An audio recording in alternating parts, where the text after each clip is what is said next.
So the first thing we need to do is check for a response. So we need to say if window dot, and we need to say XML HTTP request.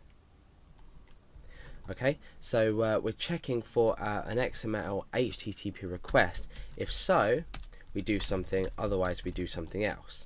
And the rest of our code is going to go down here.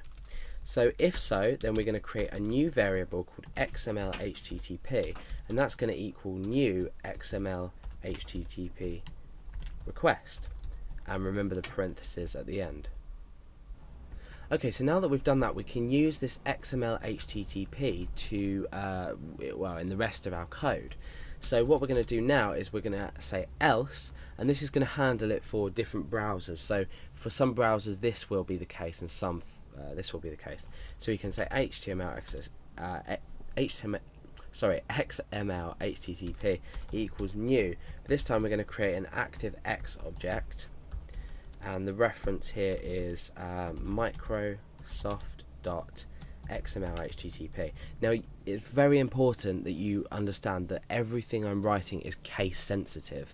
So when I come to test this at the end of the tutorial, when we're finished writing out our code, you might find it hasn't worked for myself, so I'm going to have to go back and check. So I may have created maybe, I mean with variable names it obviously doesn't matter, but with things like this it needs to be a capital XML, capital H, small TTP and a capital R, and then the rest small. So it has to be, well, it is case sensitive, so you need to watch out for that. Okay, so the next thing we need to do is check for a change of state. So we're going to create an if statement, and I'm going to say if oh no, I'm not, sorry, no, I'm not checking this way. What I'm saying is XML HTTP dot, and we're going to write onReady state change. So onReady state change. Now we're going to equal this to a function. So this might not be something that you've seen before. We're equaling this to a function, and then what we're doing is we are creating the block for our function.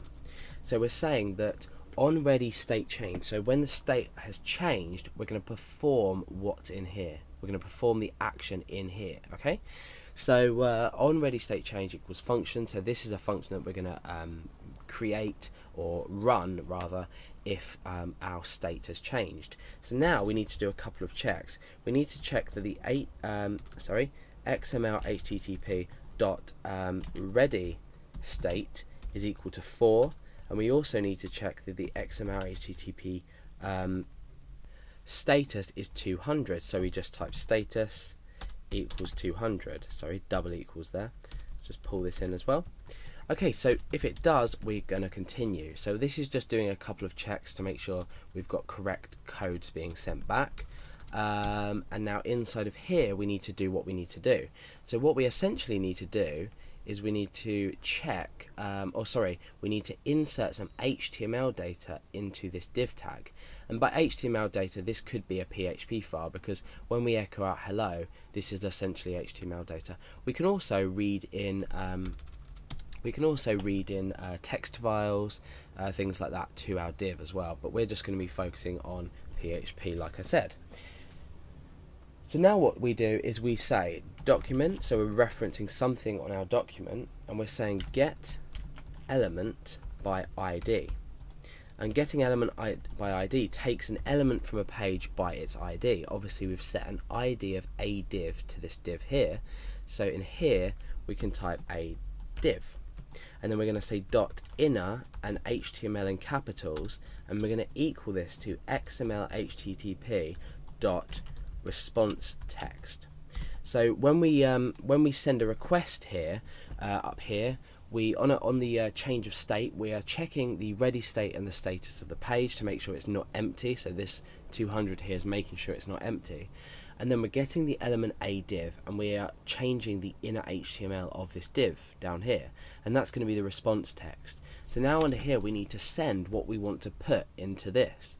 We want to send what we want to put into our div essentially.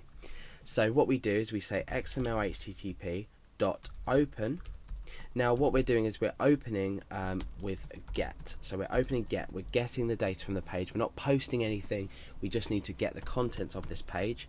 And that is include.inc.php. Okay, so the last parameter is whether we are going to do this asynchronously. So we're just going to write true in here, and then underneath we write XML HTTP dot send. So what this is essentially doing is it's taking the content of this file here and we're placing it into this div using this line here, and when we send, this is going to be picked up here. So everything's working, hopefully working as it should be. So let's go ahead and test this. So what should happen is we click on the submit button, we call this load function, we check depending on different browser types the XML HTTP request, and put the valid instance of this into it. We check for a state change here, we check the ready state and the status, so make sure the page doesn't return nothing, and we get the element a div and put some HTML inside of this, and that's the response text from this, and we're taking this value from here, so we're sending the data essentially straight to this div. So let's go ahead and refresh this page and test to see if this works. So what should happen is when I click submit, we should have the value hello being output underneath it, because what we're essentially doing in include.inc.php is we're just echoing out hello.